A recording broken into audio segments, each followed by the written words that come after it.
Hello and welcome to a new series of I Spy, where we'll be looking at the powerful and dramatic impact video and surveillance cameras have on all our lives. Among our extraordinary stories caught on camera tonight. The moment when a police sting went badly wrong. You know what? You give me all your money, I'll blow your head off right now.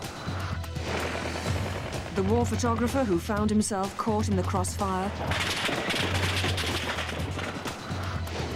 And the pioneering video operation that will save the lives of animals. There's also a chance for you to help solve a crime with our I Spy appeal. But we start with an ordinary man so fed up with crime that he decided to hit back using a video camera. Kevin O'Hare's Liverpool home was burgled not once, but 3 times in 3 months. He felt victimised. I think the overriding thing was I wanted to know who it was. I wanted to catch them and obviously punish them. Kevin invested in a tiny closed-circuit camera and hid it behind this photo of his mum and dad. When it was in place, it gave an all-round view of his kitchen. Then he completed his trap. I screwed up all the windows, or secured all the windows, except one, to make sure that they came in the way that I wanted them to come in. The window that I wanted them to get in, which was the kitchen window, I left that quite easy to open. On the previous occasions I was burgled, they always seemed to take spirits, so I put some spirits and wines and so on in the kitchen cupboard, which was right opposite the camera. For a full year, nothing happened. Still, Kevin kept the camera in place. Finally, the bait was taken and the trap was sprung. The burglars had been caught red-handed. When Kevin checked the tape, he could hardly believe it. Here's the first of the 2 burglars caught on camera. They walked off with bottles of alcohol, his video, his vacuum cleaner. Here you can see one of them even carrying off a child's bike. It had come out perfect. It was fantastic. There was about 2 hours going through the tape. There were some really good shots of them. I didn't know them, I didn't recognise them, but I thought someone will recognise them from these shots. Kevin was in luck. When he showed the tape to the police, they immediately recognised the men. When I first viewed the tape, I saw the first offender climbing through the kitchen window, and we all virtually said at the same time, we know who that was. We were so pleased because this fellow was a prolific burglar, and we've actually caught him on film. They were interrogated and confronted with the evidence. First male Fairclough was asked whether he'd committed the burglary, and he point blank said no, he hadn't. We showed him the video, and after a few minutes he said, it looks quite like me. But we showed him a little bit more. He said, turn off the tape, it is me, I've done it. The second male, we showed him the video, and he said, it's not me, that. It's not me. It went on and on and on till we got to actual full facial view of this male, and he also said, OK, it's me. This video was absolutely outstanding. It gave us the full offence of burglary without any problems at all. The burglars are now behind bars, one serving a sentence of 8 years, the other 2 years. It had actually worked. They'd fallen into the trap. They'd walked right into it, and it had worked perfect. Lightweight video cameras like this one mean that war cameramen can now get closer than ever to the front line. In fact, this very camera has seen action in all the worst war zones of recent years and put its owner slap bang in the middle of life and death situations. Another dangerous assignment for war cameraman Jeff Chagrin. This time it's Grozny, but for the past 7 years, wherever there's been a hotspot, he's been there. It's a sort of thing where this job chose me, as opposed to me choosing the job. It was just something that I tried and instantly felt very, very comfortable with. In the last several years, I've covered about 35 wars, and that's included Burma, Afghanistan, Kurdistan, Middle East, Bosnia, Croatia, Chechnya. Wherever London-based Jeff goes, he takes his life as well as his camera in his hands. But his closest shave was travelling in the back of a taxi in Afghanistan.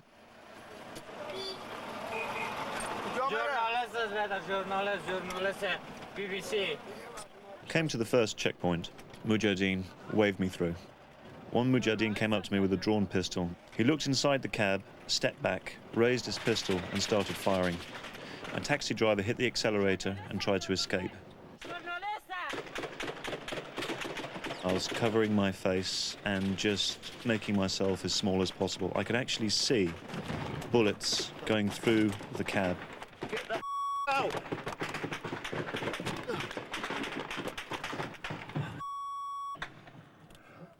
I was kicking the doors, trying to open them to escape, but they didn't open, so I rolled to the front of the cab and escaped. Son of a... I think I've got a piece of shrapnel in my face, by the nose here. And I'm starting to think, what the f am I doing here when I could be at home in Catford eating fish and chips? What had happened was 3 bullets had gone through and hit me in the back, which was stopped by my bulletproof vest. I got shards of bullet in my knee, and I got a bullet in my face. Now, luckily, all these had been slowed down by the cab. If they'd have hit me flush, they would have killed me. Right, I might have to get the f out of here very, very, very soon.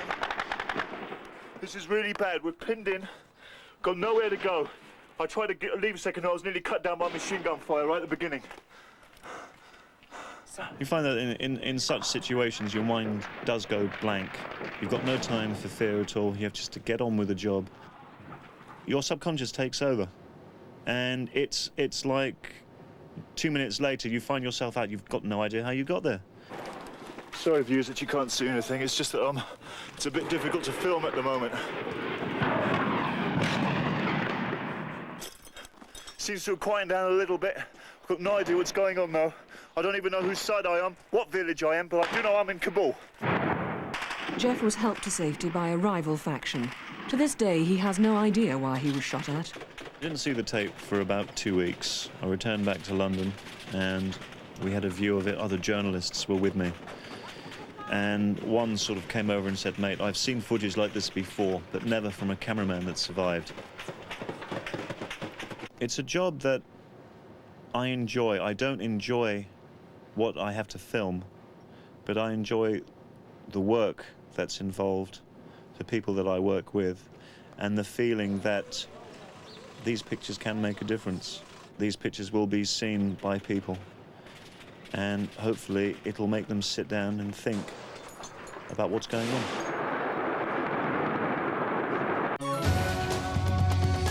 In Street Watch this week, we're heading off to Scotland, where the government is putting 400 new cameras on the street every year. One of the 32 towns to benefit so far from the £3.5 million investment is Paisley, near Glasgow.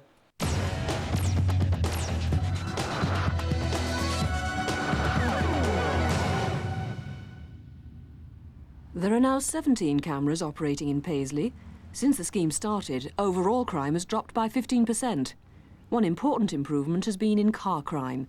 This thief is about to become one of the camera's victims. The man is seen approaching the car and looking around him. He looks up at a camera which is sighted just nearby and sees that it is actually pointing in the opposite direction. He thinks he's safe. He doesn't know that the camera in the next street has the power of the zoom to see into that street and has good view of what he is doing. He decides he is safe. He picks up a brick and throws it through the window of the car. He climbs through the window and steals a number of items. To his surprise, the police arrived to arrest him a short time later. He was convicted of theft, fined £250 and ordered to pay compensation.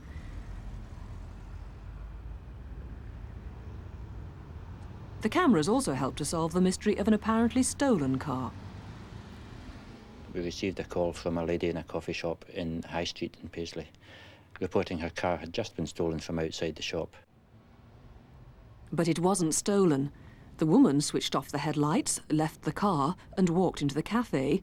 The car, meanwhile, started to roll down the hill, across the high street and into a cast-iron litter bin. Much to the surprise of a passerby, it eventually came to rest against a shop doorway. The operator phoned back to the shop and informed her where her car was. She was a little surprised and more than a little embarrassed.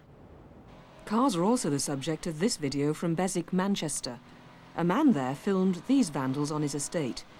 They targeted this car, manhandling it before breaking in and starting the engine. One of the gang then puts the car through a series of high-speed handbrake turns, eventually reversing it over a concrete pillar. In another incident, a gang finds this car too tempting to resist.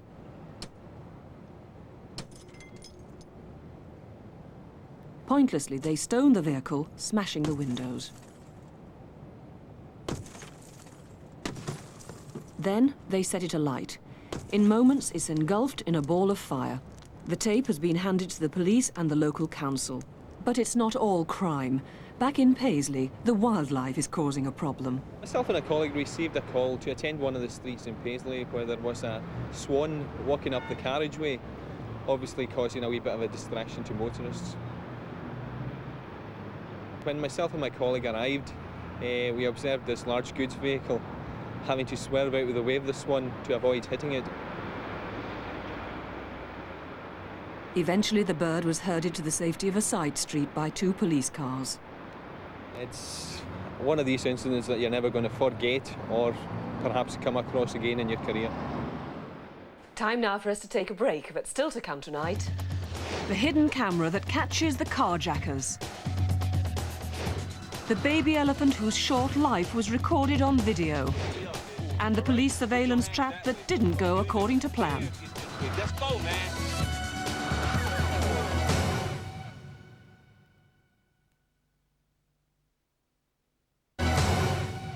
Welcome back to I Spy.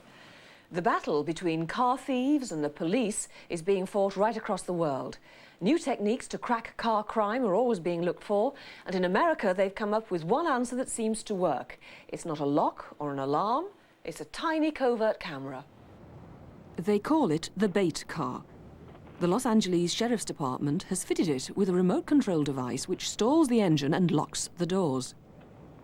And when the bait is taken, a tiny camera hidden inside records the evidence. As soon as there's enough evidence for a conviction, the locks are popped and the engine stalled. The thieves have no idea what's happening. I can't open it. Turned off. Turned off. Fool. Hey, open the door, Manuel. What? They caught us, fool. They caught us. They caught us. Oh, man. It puts the police in the driving seat and the crooks in the county jail, time and time and time again. The ploy has been so successful that other lawmen in America have turned to the cameras to help them gather crucial evidence. However, it doesn't always go according to plan. Our next story is about a sting with a sting in the tail. Chicago, the city of skyscrapers and home of the legendary Al Capone. It's here that Al career works with the US Mail Department. He's an undercover postal inspector tracking down mail thieves. One of his targets was Frankie Alessia. We received information that Frankie was stealing checks out of mailboxes. I posed as someone who bought these checks at reduced rates, and that's how we met. A veteran of 200 similar stings, Al had a backup arrest team waiting just out of sight as usual. He'd rigged up a hidden camera in his car and sat and waited. But this time, things didn't go according to plan. Frankie? Hey, the guy, he turned in the other one because he got tired of waiting, man. Oh, man, this is the only one you got? Yeah? Oof. You know what? You give me all your money, I'll blow your head off right now. Give me Give me the money. You want money? Yeah, bitch. Frankie had his finger on the trigger, and Al knew that the gun was loaded. You want the money? You got it. And you call, man, give me that. All right, you got the car and take me out of here. If he would have been startled, he could have just tightened up and shot off a round, hitting me whether he wanted to or not. But you're gonna take me to Potomac, okay? To Potomac? What? Potomac and Austin. I'm going to dope deal, okay? Once he pulled the gun, the priority was to get him to not point it at me. You want me to shoot you? I don't want you to shoot me. Just stay cool for a second, then, let's get the out of here. With the backup team close by, it was crucial that the car didn't move. Put it right here. That's it. Let's just go, man. You're gonna shoot me? What he said was that he wanted me to take him to a location where he could purchase drugs. Just go and drop me off at a dope dealer. That's it. I'm sick. All I'm doing is I'm Gonna leave me there and I'm gone. Then just point that thing away from me. That's hurry all I up. want. You Hurry point up. No. Point the thing away from Hurry me, up, I'm bitch. cool, all right? Put your hands that way, boy, because if Okay. you even dare get this way, let's go, man. The worst thing I could have done at that point would have been to move. At that point, we had a certain amount of control. If I would have moved, we would have lost any little control that we had. Turn the car before. All right, all I'm doing is I'm talking to you for a second, okay? Yeah. So just be cool for a second and we'll talk Man, shut about the and move the car before I shoot you in the stomach. it. You got it. One of the options was to go for my gun. I kept feeling it on my hip, but with him pointing his gun right at me, he already had the drop on me. I knew he would get at least one off before I could get him. I gave the arrest signal right after he told me that he wanted a ride to Potomac. At that point, I knew he wasn't going to exit the vehicle, and that was the right time. Just stay cool, all right? Put your hands away from me. All right, then just put that. All right, Let's put go. that gun. All Let's right, go. Mike said you weren't cool. Let's go, man. Please don't point that. I'm gonna shoot you, bitch. Man, you getting You're- me mad. And you're getting me mad. Just Well, point the let's thing. go. I don't. I got it in my arm. If it's gonna shoot through my arm and through your body, all right? Okay, you got that. All right, then. All right, then just stay cool. All right, just stay cool. Okay. Okay. All right, you get out. Get the. Frankie Alessia already had 2 previous convictions. This time, thanks partly to the video evidence, he was jailed for 27 years. That's the first time, the only time that I've had a gun actually pulled on me. You know what? You give me all your money, I'll blow your head off right now. Give me. Give me the money. You want the money? Yeah. Oh, I was scared to death, just like anybody else. Actually, I couldn't wait to get home and see my wife, and I believe both her and I took the dog for a little bit of a walk, and I'm sure I had a couple of beers after that. Just stay cool. Okay. Okay. Time now for tonight's I Spy appeal. Can you recognise criminals caught on camera? It's a normal Saturday night at the Pizzarama in Sunderland. Keep an eye on the man with the ponytail. He buys chips and then moves away from the counter to eat them.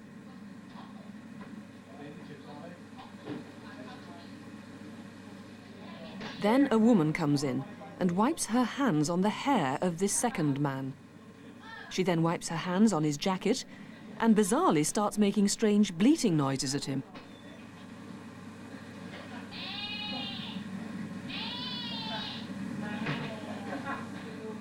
Seconds later, the man with the ponytail speaks to him and then launches into this vicious attack.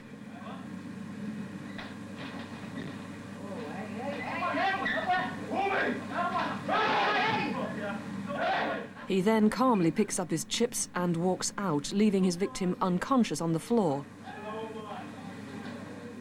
The police urgently need help in identifying him.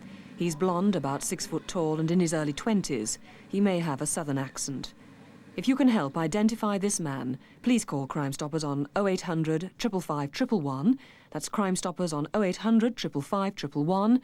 Your call will be confidential and you may even qualify for a reward.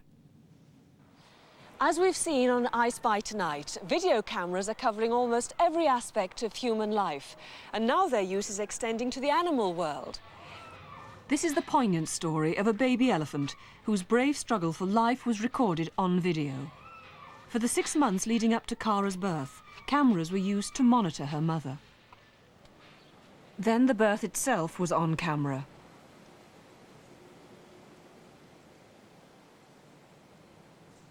And almost every move Kara made was recorded.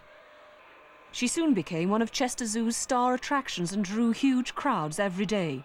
She was thriving until suddenly, early in March this year, she stopped feeding. We could tell that she was hungry and she was taking food into her mouth, but she was simply unable to swallow. And so rather than going into the stomach as would normally have happened, the food was coming back up and out through the mouth again. Her weight loss was significant, and we estimated in one day alone she'd lost over 20 kilos in weight. We contacted a very good veterinary team at Lea Hurst near Liverpool, and we took her down to the veterinary hospital and decided to have her x-rayed. We x-rayed as much as we could. We didn't know what we were looking for, so we just had to look for everything. And there we saw, right at the entrance to the chest, a large, round, solid object, which we presumed to be a stone. Swallowing the stone is not particular to elephants, it's a baby activity, whether it's a human baby or a primate baby of some other description. Everything they pick up goes immediately in their mouth. The stone was lodged deep in Kara's throat. She was losing weight rapidly, so they would have to get it out. Again, it was video that came to her assistance. The team decided to use a video endoscope, a tiny camera mounted on the end of a long tube, which was passed down her throat to locate the stone. It enables us to see things that we have never seen and enables us to avoid surgery in a large number of cases. Instruments can be passed down the middle of the endoscope to perform different operations. In this case, Dr. Nottenbelt used a snare to try to grab hold of the stone. Kara was anaesthetised, the endoscope was pushed into her throat, and the team set to work to try to retrieve the stone. Time after time, the snare passed around the stone, but each time they tried to pull it out, it slipped off. At the 6-hour point, we were very despondent, and we thought we were going to lose her then. We saw no way in which we could remove this straight up the esophagus again. I don't want too much wire sticking out, else it'll just loop round. Okay, now that's it. A lot of heart searching went on, and we eventually said that no, we have to give her one more try, and we spent the whole day really giving her one more try, and every time we felt despondent we decided to give her one more try and one more try and one more try. Tension was mounting, and a final decision had to be made. They decided there was no option but to try to take the stone out surgically. It would be the first time an operation like this had ever been carried out on an elephant. It was a huge risk.